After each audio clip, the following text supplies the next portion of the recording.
Everybody. We'd like to call this meeting of the Diversity Committee to order, please. My name is Elizabeth Velez. I'm chair of the Diversity Committee, and I'd like to welcome my fellow committee members.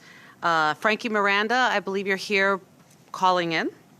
Midori Valdivia, who will be with us in a moment, and Neil Zuckerman. And I'd also like to recognize Sammy Chu is joining us also. Thank you.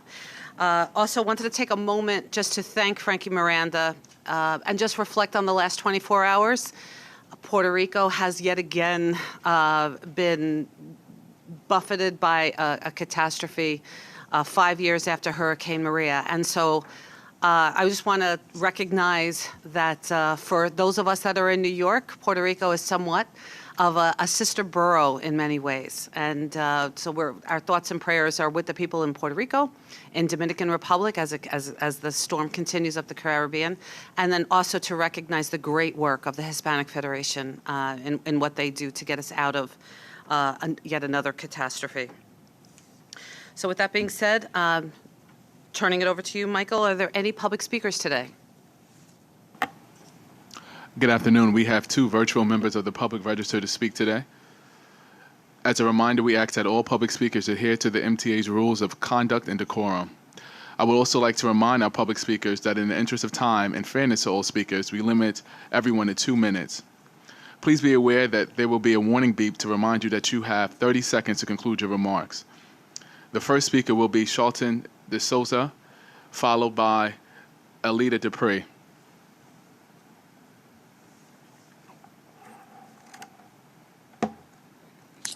Good afternoon, everyone. My name is Charlton De Souza. I'm the president of Passengers United, and I want to talk about diversity and fairness at the MTA. As all of you board members know, Passengers United, we attend all the committee and board meetings, and we volunteer so much for the MTA. We're always helping the passengers, the riders, and even the subway workers. And I wanted to point something out to you guys. So the baby stroller committee that everyone's talking about today, Passengers United was not on that committee. And I had called the MTA weeks before when the committee was being put together, and I had asked to serve on the baby stroller committee or baby stroller task force or whatever you want to call it. And I was told, I got a call from Carmel Q, and Carmel Q told me that unfortunately I didn't have qualifications to serve on the committee. First of all, nobody at the MTA had asked me for my resume, number one. And number two, I am qualified. I actually teach ADA disability to thousands and thousands of workers in the city of New York, just so you know. So I believe I was qualified to serve on the committee. I think it would have been important for me to be there.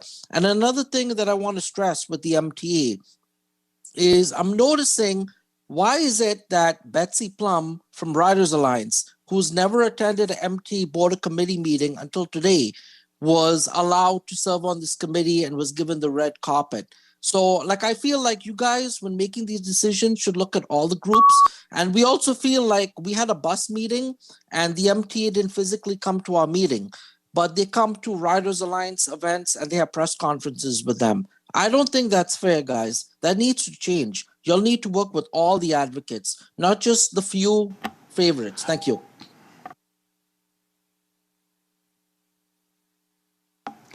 The final speaker is Alita Dupree. Thank you again to the chair. Alita Dupree, for the record, my pronouns are she and her. I know this time I have my video off. Things going on. I'm going to speak about general matters of diversity, embracing the ideas of equity and welcome and inclusion. I was in Oakland, California about a week ago and saw the BART 50th anniversary celebration. And I saw the diversity of the crowd that came to attend that event. It's a reminder of the diversity of the public that you'll find really anywhere, certainly in any large city such as New York. So how do we continue to work on being an organization that thinks first and foremost about people And especially keeping in mind that people can be very different. And I ask that anybody in the MTA family, when they are approached by a person for whatever need, that the interaction with that person must never be considered an interruption, but instead be considered a chance to serve. Sometimes it's hard when you go to number 3 Stone Street. The people behind the glass partitions are not the most courteous and understanding of the diversity of the public. That's something that needs to change. It should change at all our station agent booths, and I really do appreciate the welcome that I get at your meetings. I think that you get it in the boardroom. So how do we take ourselves to the next level? Aircraft turbulence may be uncomfortable, but it's not unsafe. Some may be uncomfortable with the differences in people, but I assure you that the differences of people in our community are not unsafe. Thank you. Thank you to our public speakers. Next, we have approval of the minutes. I actually have a note on the minutes. On item number 5, it indicates that Chair Herman called the meeting for adjournment. And I believe it was Chair Velez, since it was me. Good catch. Is there anyone else that has any comments or thoughts on the minutes? If so, can I have a motion to approve the minutes and seconded? Thank you very much. Minutes are approved with that notation. Now I'd like to go to the 2022 work plan. Michael? Yes, thank you. There's been no changes to the work plan.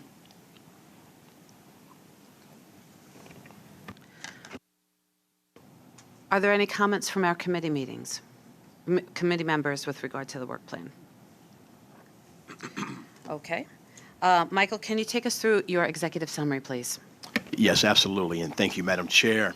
I would like to introduce a guest that we have, and someone gave me her resume, but I don't need a resume because I know her for a long period of time. But also, let me just recognize Mr. Jim Harding, who was the original chair of the MTA's Diversity Committee. And Jim has been a friend and an advocate for fairness and equity and opportunity with respect to MWBE. So welcome, Jim.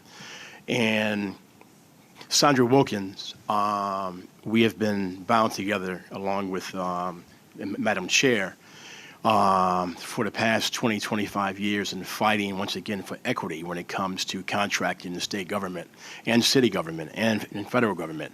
And Sandra Wilkins, who is the principal of Bravo, and her firm merged into this larger organization, who is also certified MBE, has been at the forefront of leadership and driving change, dating back to the New York City School Construction Authority, where we worked together for 14 years in creating opportunities. And so Sandra Wilkins is not only a strong advocate, she was recently appointed by Governor Hochul to the Cuny board. And then she was recently appointed as the vice chairman, chairperson or chairwoman of the Cuny board. And so welcome, Sandra. We wanted to give you the opportunity to speak, and welcome to the MTA. My goodness. Michael, always thank you, and thank you, Chair Elizabeth Velez. And good afternoon to everyone here today and our MWBE family. And I especially want to thank Chairman Lieber for appointing this dynamic group of professionals to the MTA's Diversity Committee. And as we know, it is led by my great friend, Elizabeth Velez, and for Mike Gardner and his staff in executing the MTA's diversity priorities. And as Mike has just said, all of this really got started with our friend Jim Harding, who in fact had board oversight on diversity issues with MTA, and it is honored to be here today with you, Jim, as in fact, as we know, was the first chair of the committee. Mike Garner and his great team with the MTA's Department of Diversity and Civil Rights have created one of the nation's best MWDBE programs. The MTA is the leader within the region when it comes to MWDBE contracting and payments. $916 million in 1 year in payments to New York State certified MWBEs is simply phenomenal. Thank you.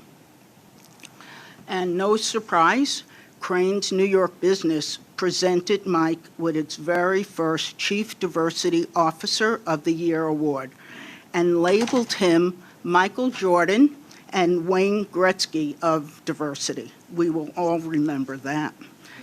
Mike and I, as others here, go way back, as Mike just said, to his successful tenure at the SCA, where he was instrumental in influencing the creation of Women Builders Council, now in its 18th year and one of the leading minority and women advocate organizations in the nation. In fact, we often called our mentor award the M Award, which stands for you know who. Mike continues to lend his advocacy to WBC in guiding the necessary policy and legislation within the building industry. And another great accomplishment on behalf of the MTA is its partnership with the City University of New York, Cuny, to provide paid internships. No doubt many of us are alums from Cuny. This summer, student interns were recruited in the areas of engineering, human resources, and accounting. 73 students were hired for the summer, and 54 are continuing. An additional 96 students were onboarded for the fall and spring semesters.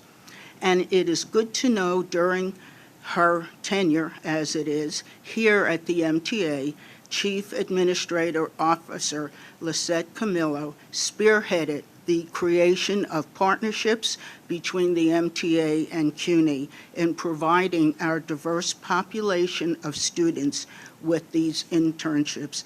Thank you so much, Lisette.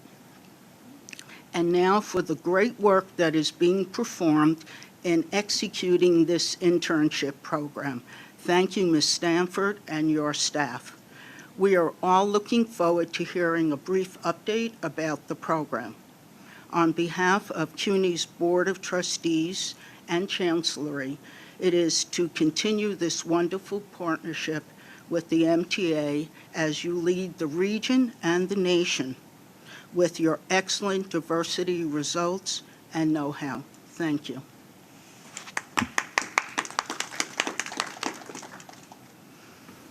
Thank you, and we look very much forward to working with you as we move forward.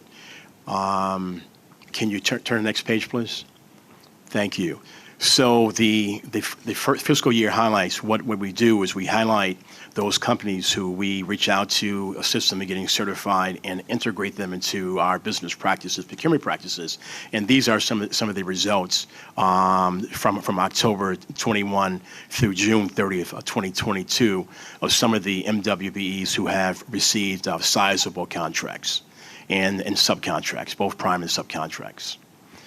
Let me also circle back around to answer a couple of questions that was asked at the pre-diversity committee meeting. And if we can go to the next slide, please. And so a question was asked by our chairperson as to the discretionary program that we were successfully went back to Albany and got our discretionary thresholds increased to 1.5 million, while the city of New York and the state of New York still, they are currently at 1 million. And so these are some of the results that we have from our fiscal year of 2021 and 2022. There's been $76 million paid to minority women-owned businesses with respect to discretionary. And so as we move forward, we will be looking across the organization to use this new tool that we have in order to increase MWBE spend. Next slide, please. There was a second question asked, what are we doing to focus on the disparity within the disparity? And that's the lack of contract opportunities and lack of results that's being afforded to Black and Hispanic-owned businesses. And so we started looking at these metrics. And as you can see, there's been an increase in every category with respect to MWBE firms, and we're breaking it down ethnically and also by gender. And so as a result of focusing on the disparity within a disparity, there's been about $2 billion paid to Black and Hispanic-owned businesses, which is about 36%. And so we are looking at ways in which we can not only recruit, help to get certified and develop, and these firms who often are shut out of the procurement process. And so we are focusing on, once again, the disparity within a disparity. Next page, please. These are some of the payments. We talk about the MTA becoming one of the only organizations that have paid in excess of $1 billion to New York State certified MWBEs, and this is a breakdown of both fiscal year 2021/2022, which just ended on March 31st, and then we looked at last year. And so last year, there were $1.1 billion paid to New York State certified firms, not only on New York State funded projects, but also on FTA funded projects. And so, and then those payments made to SDVOBs for a grand total, once again, of $1.1 billion. The only thing I wanted to bring to your attention is that the MWBE payments that's paid on federal contracts are not credited because the FTA and US DOT does not recognize MWBE firms. They recognize DBE firms. And so we are gratified that the team that we have here had thought outside the box, and they're executing their mission in a very change agent manner to allow this organization to pay in excess of $1 billion for 2 years in a row to New York State certified firms. Next slide, please. And so we wanted to take one area of a discretionary and highlight that success. And so 5 or 6 years ago, we essentially created an RFP process, and we went out into the marketplace and we secured the services of 29 New York State MWBE information technology firms. And fast forward, since the inception, there's been 945 prime awards, totaling $172 million. And so this is the kind of success that we are looking forward to, since we had the ability to go to Albany and get the MTA's a discretionary threshold increase to 1.5 million. So we are also looking, we are also going to be doing this in the areas of legal services, where we are currently at 18% MWBE inclusion. And that's an increase from 4% 4 years ago. And we're not going to rest until we've had the ability to exceed the governor's goal in the area of legal services with respect to the hiring of Black, Hispanic, and Asian American law firms. And so I wanted to just also point out that recently we had the opportunity, and the contract was approved at the Transit Committee meeting early today, where we're taking the same concept and we went out into the marketplace, and we're bringing in 13 A&E firms, and we're going to award them contracts up to $30 million.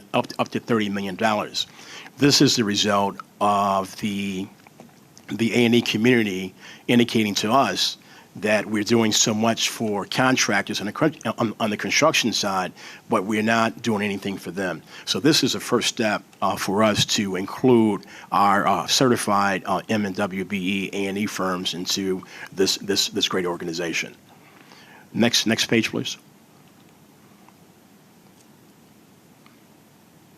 And so it is one thing to, once again, certify companies, but I don't care if you certify 1 million MWB firms. If they're not getting work, then it's not helping government, and it's not helping them. And so we track the actual number of firms who we reach out to and going to outreach events, and then we track them internally to determine how many payments and awards that they are given. And so from a summary of outreach events from April of this year into June, there's been 13 certified firms who received a total of $4.8 million in awards, and 48 certified firms received $21.6 million in payments. Next slide, please. Sorry, can you go back to that one more time? Yes.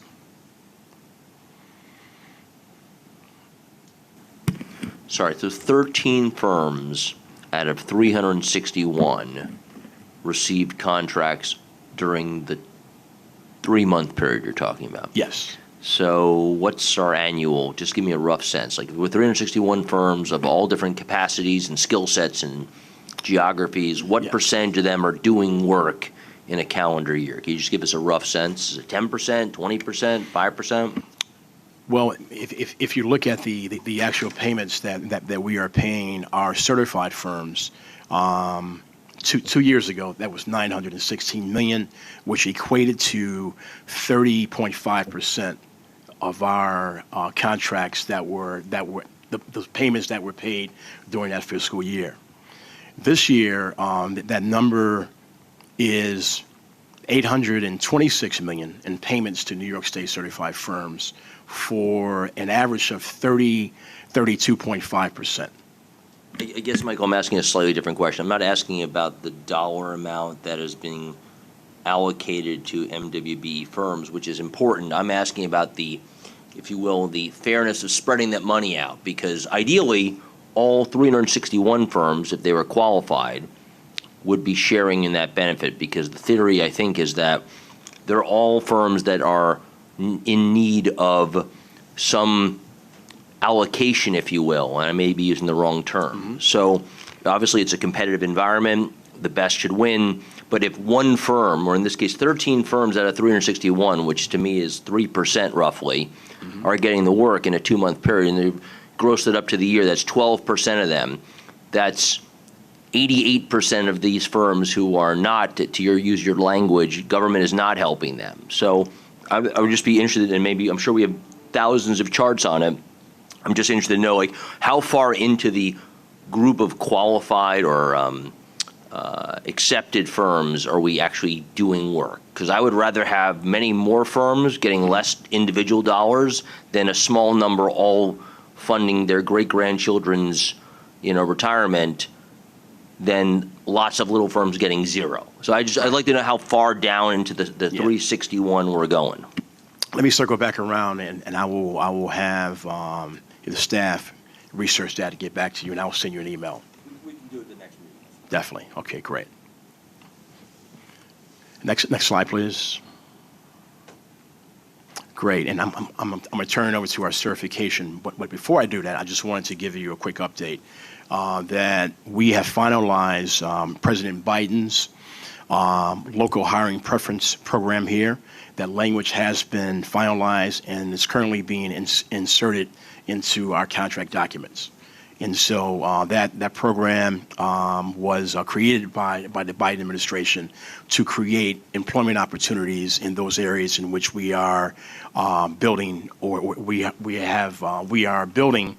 And so the projects in the areas that we are building, we are going to be hiring local residents. And I'm going to turn it over to our certification unit to give us a quick update on our certification activity. Thank you, Mike. Good afternoon. During year 2021, there were a total of 87 new applications received, and a total of 57 firms were certified. The average processing time to process certified firms in 2021 was 28.6 days. This year, from January 1st to June 30th, a total of 40 new applications were received, and a total of 23 firms were certified. During the same period, the average processing time to process certified firms was 56.7 days. Thank you. Great, thank you. Next slide, please. A quick summary of the MTA Small Business and Development Program, better known as the Small Business Mentoring Program. Let me just give you what the goal is this year. The goal is 70 contracts totaling $75 million. To date, there have been 15 projects awarded totaling $8.9 million. There are 21 projects in bidding. That's totaling $19.3 million. 10 projects are pending award, totaling $7.6 million. 11 projects pending bid opening, totaling $11.7 million. And so all hands are on deck with awarding these contracts prior to 12/31, so we can be successful in achieving our goal of 70 projects totaling $75 million. And to date, there's been roughly 558 contracts awarded through the MTA Small Business Mentoring Program, totaling $564 million.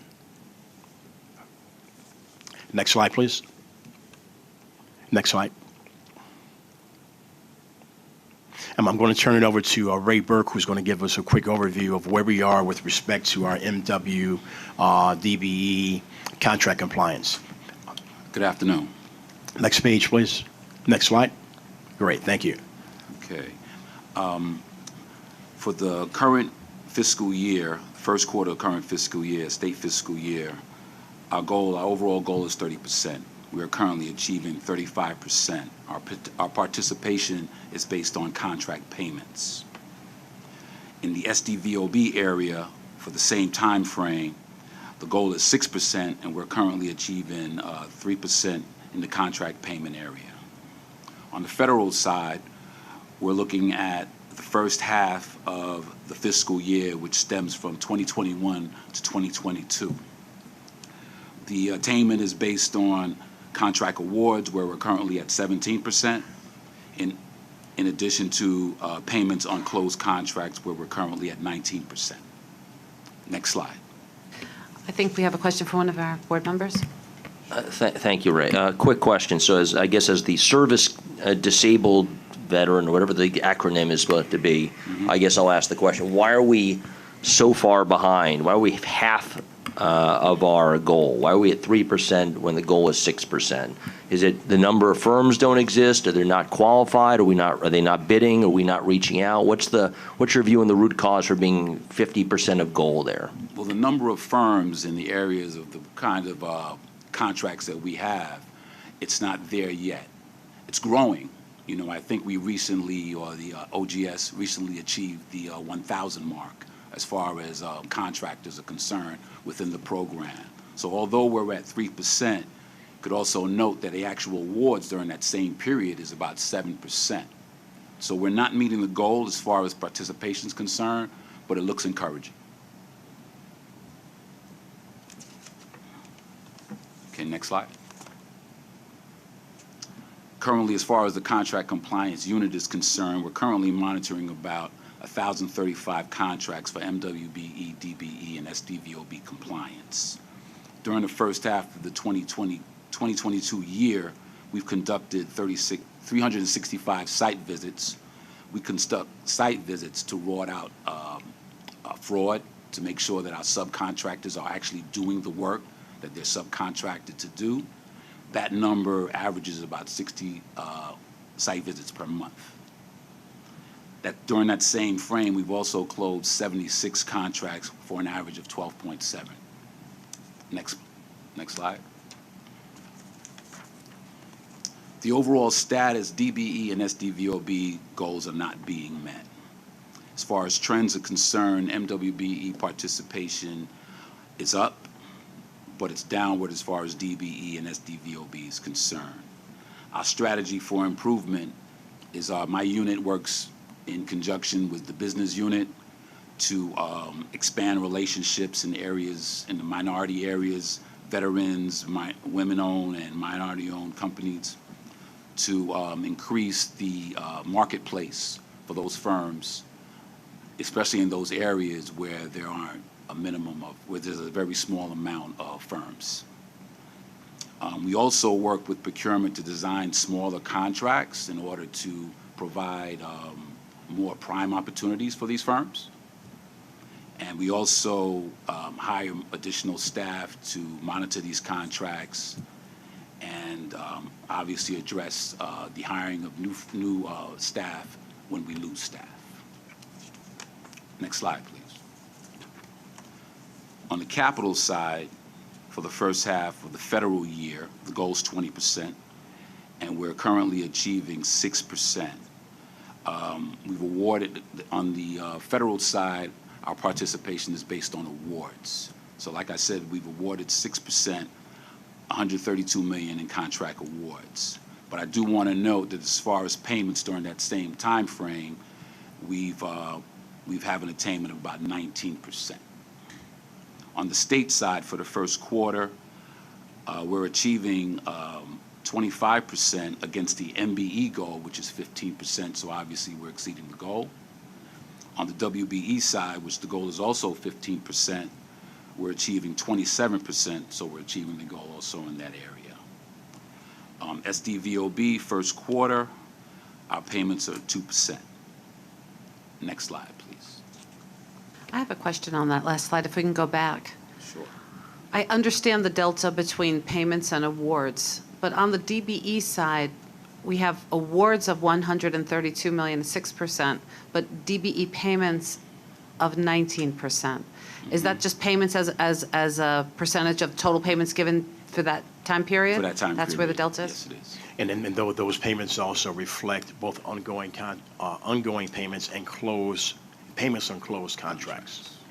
And that 6% is alarming to me, but that's the result of a number of capital construction projects that we awarded, which is specialized work. And we can only assign goals on our projects where there is an availability of firms in the marketplace. And so we are now starting to go out and look at unconventional areas and recruiting DBEs and M&WBEs. So for example, there are a lot of escalator and elevator contracts. So we're starting to talk to those manufacturers about forwarding over their lists of MWBE suppliers, helping those firms get certified. So when we do award contracts where there is a deficiency of MWBE firms in the marketplace, we can start to focus on that. Let me just jump in there because that ties to the service-connected one, disability. Do we have a list of the areas for capital and/or operating work where we just don't see a number of firms? I assume you have a list of 300 categories, whether it's elevator maintenance or it's concrete pouring or whatever the heck it is.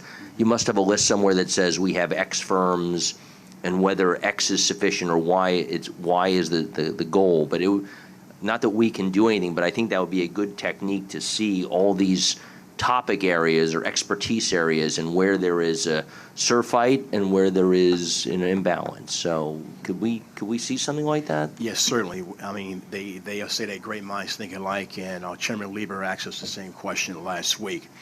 So we have done an analysis since last week, which have stated that in the area of construction, there are about 1,300 firms certified. Of that 1,300, 40% of those have worked here either as sub or prime contractors. We're going to focus now on a marketing campaign and strategy for the other 60% to get them to come and do MTA work. Also, once again, we're looking at areas where there's a shortage of MWDB firms based upon certification, and we're going to work in getting those numbers increase. So when we do award specialized work, we're going to have a added or an expanded list of firms who we can apply goals for these contracts. For example, historically, we've done that in the area of signals, signals, yes. And so we are looking at areas in which there is there's not a lot of availability. Yes. Okay. Next screen. As far as capital projects is concerned, status is similar to the previous screen. The trends also are similar to previous screen. MWBE participation is upward. SDVOB and DBE participation is downward. Like Mike mentioned, as far as our strategies for improvement, we're trying to target, we are going to target those areas that are deficient, especially when there's a lack of firms in the marketplace. And like I said before, hiring an additional staff is prominent, of course, and working with procurement to identify more prime opportunities, I believe, is the big kicker as far as raising the bar. And that concludes my report. Next slide, please. Legal fees. As indicated before, we are currently at 18% in legal fees paid to New York State certified M&WB firms. We are having continual internal conversations about how we can expand that number. I'm optimistic that as we move forward, we are going to exceed the governor's 30% goal in the area of legal fees. Next slide, please. So there's a consistent and upward trend when it comes to M&WBE inclusion in the area of legal fees. And the strategies for improvement is working with the MTA's council in increasing MWBE results, ethnic MWBE results. Next slide, please. Underwriting fees. Pat. Good afternoon. I will be providing results for the period of April 2022 to June 2022. Results through September 2022 will be provided in the December 2022 Diversity Committee. For the period of April 2022 to June 2022, our results were commendable. WBE, MBE, and SDVOB actual participation results were 54%, 12%, and 6% respectively. This is a result of the $927 million TBTA PMT 2002 C issuance, where Siebert, William Shank and Company, a WBE firm, was the senior book running manager. These results exceeded or met last year's results for the same time period. April 2021 to June 2021, our WBE numbers were 11%, our MBE numbers were 13%, and our SDVOB numbers were 5%. In addition, our end of the year results are trending towards exceeding our 3- and 5-year combined MWBE averages. Our 3-year average is 35%, and our 5-year average is 34%, and also meeting our 3- and 5-year SDVOB averages. Our 3-year SDVOB average is 7%, and our 5-year SDVOB average is 6%. The status, next slide, please. Thank you.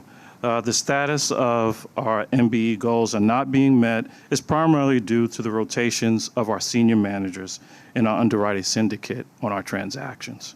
That concludes my report, and I'm happy to take any questions. Thank you, Ray. So let me just highlight this for a second. So 54% of our fees, investment banking fees, were paid to New York State certified M, W, and SDVOB. 54%. No, that was 54% went to a WBE firm specifically. Okay.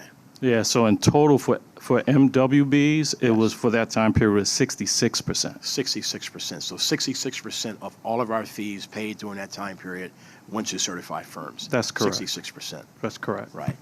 What is the largest firm in that list?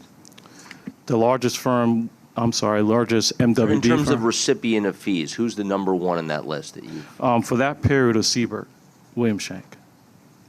And so just a data point perspective, it's taking government in this region 12 years to award a $1 billion investment banking deal to a certified minority-owned firms. The previous was done by Paul Williams when he was president and CEO of DASNY, and he issued a $1 billion bond deal in or around 2009. And so it's taken us all this time to to have a government agency do this again. And so I just want to commend our Department of Finance, who has led the way, because in the area of finance here in this agency, they always have the largest inclusion numbers. And so 66%. Yes, that's correct, 66%. Okay, so thanks to the CFO, thanks to Pat McCoy, and thanks to you, Pat. Well, Appreciate thank you. it. Just for context, that is absolutely head and shoulders above most other agency work. This is a real ingenious way of using opportunities to move forward the needle in non-traditional ways. So great work. Thank you. We appreciate it. Next slide, please. Next. EEO report. Turn over to Dr. Green. Good afternoon. As of second quarter, June 30th, 2022, MTA's overall workforce is comprised of 70,877 employees, of which 18% are female and 71% are minorities. Our self-identified totals for veterans is 3%, and our self-identified totals for individuals with disabilities is 1%. When compared to the same quarter in 2021, the overall workforce headcount has slightly increased by 2%. We're going to get a lot more details on these particular workforce changes from Alana Smith. That's going to come at the end of the presentation. But as of right now, I can tell you that of the 3,728 new hires, the majority, 52%, were in service maintenance category. Bus operators accounted for 1,178, which is 32% of those new hires. Next slide, please. So based on that information, our workforce trends are pretty much remaining constant at this time. We are aggressively updating our job classifications and looking at new census data and getting ready to update our equal opportunity program so that we can bring you new equal opportunity goals for the MTA. A detailed look at the agency-specific workforce data can be found on pages 88 through 101 of the Diversity Committee book. Now, Evel Stanford, our Deputy Chief People Officer, Design and Development, will present a brief update on the MTA Cuny talent pipeline.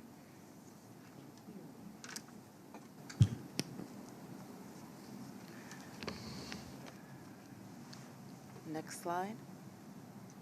Next slide, please. Next. Awesome. So good day, members of the board. I'm here to briefly just discuss some of our student leadership internship programs. Move that. I hope you heard me. So I'm briefly here to discuss our student leadership internship programs. And the People Department this year expanded our programs across the board. So in addition to our summer youth program, which we normally, thank you. You're amazing. Thank you, Adrian. In addition to our summer youth employment program, where we hosted over 80 students this year, the partnership that you understand, the Cuny partnership, was a fortuitous one. And in that regard, we're going to get to some of the numbers. I'm going to go straight there because I'm pretty proud of them. So essentially, and I'm going to go over diversity first before I hit that slide. So for our African American population, 17.8%. For our Hispanic or Latino population, 24.6%. For our Caucasian or white population, 5.4%. And for our Asian population, 46.5%. The rest is 1.3% in American Indian, those self-proclaiming West Indian, and white Middle Eastern. So let me talk a little bit about our efforts over this summer. So over this summer, 1,800 students expressed an interest in the program, to which we talked about the 73, but they literally broke the internet. We couldn't hold an information session large enough. Throughout the summer, one of the exhilarating things that we experience is seeing students throughout all of our departments. So where do we go from here? First, we recognize that there's an interest. So we also notice that there was an interest in both senior and junior students. And what that means is that's fortifying our talent pipeline. And our intention is to have interns and then fellows and then trainees throughout our organization. So over the summer, 73 students, and then, thank you so much, Lizette. Lizette says we can expand it from 73 to 150 students. Thank you. So as a former Cuny alum and faculty, it's awesome to see on this side what public service really means from our students. So let me also go to our chart. The students that requested extensions from the summer, so 53 out of the 73 wanted to keep going. The students that returned immediately, they didn't even want a break from the summer. That is 32 of our students. Students that returned today, by the way, and I have to just thank my team for moving at such a quick pace. Thank you, people team.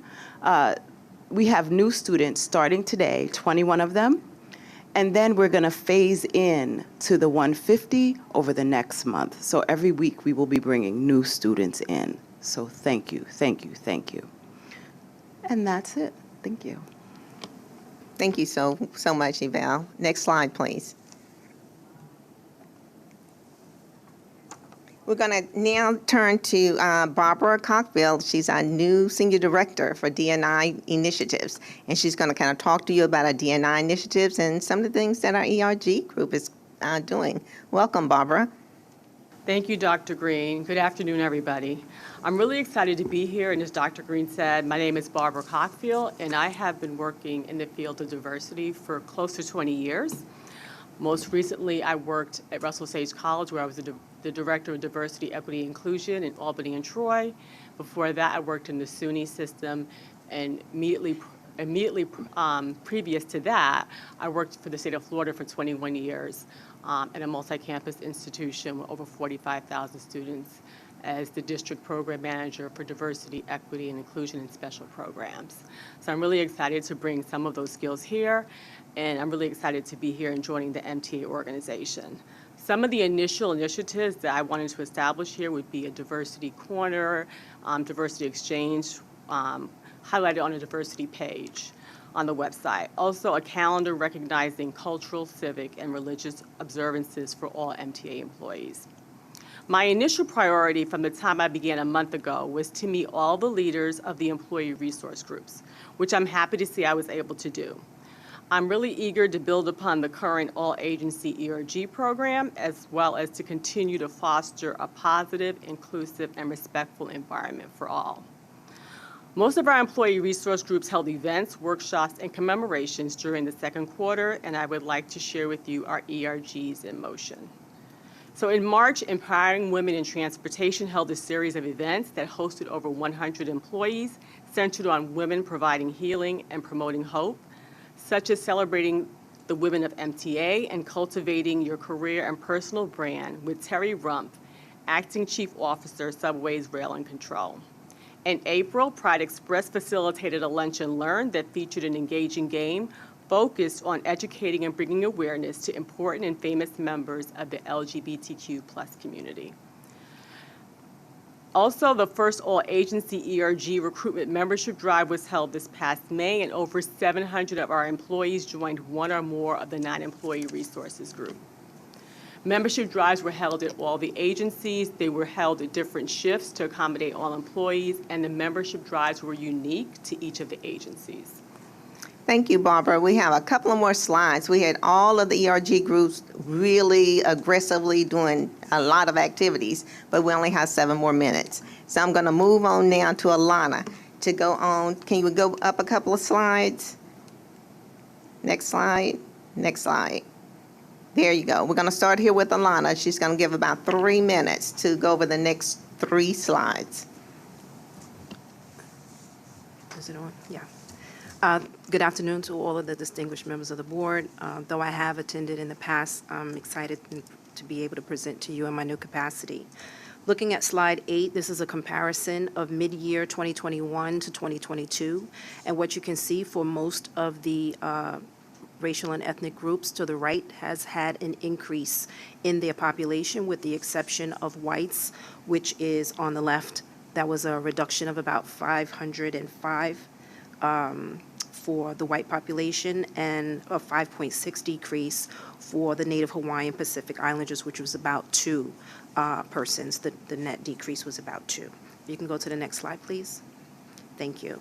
Our next slide begins to compare all of those who entered into the MTA workforce or left from the MTA workforce comparison by sex.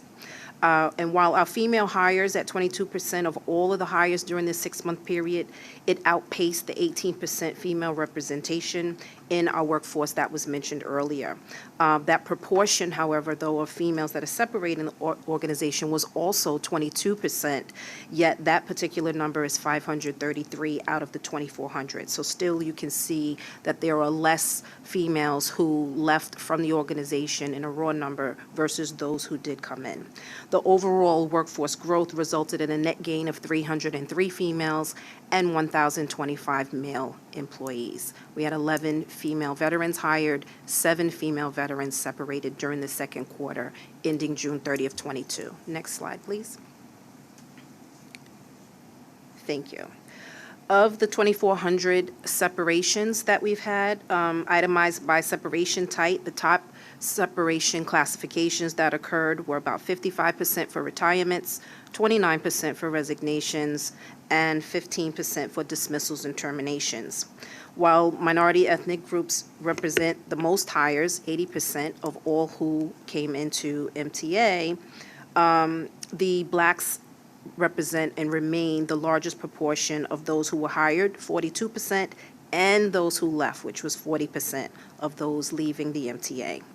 During that same period, the exodus of whites at 728 in comparison to the 729 who were hired in to the MTA resulted in no significant growth, while Hispanic and Latino populations, 377 of those in that group left the organization. However, 785 did come in, which was more than twice as many as who had left. Regardless of race, at 40% of the 2,400, excuse me, service maintenance occupational category accounted for the majority of all those separations. Not only did blacks at 499 and Hispanics, Latinos at 198 represent the 2 largest groups separating from this category, but service maintenance is the dominant occupational category from which groups left the MTA, 52% for each of those groups. At 54%, bus operators do account for more than half of all of those who are separating from this quarter. And just to provide you with some more recent information, because we report on data as of June 30, we did look at more recent data as of August 31, and we found the workforce composition has increased slightly to 70,945, which is similar to the mid-year population that we had. And that concludes my presentation. Thank you, Alana. We're open for any questions that you may have.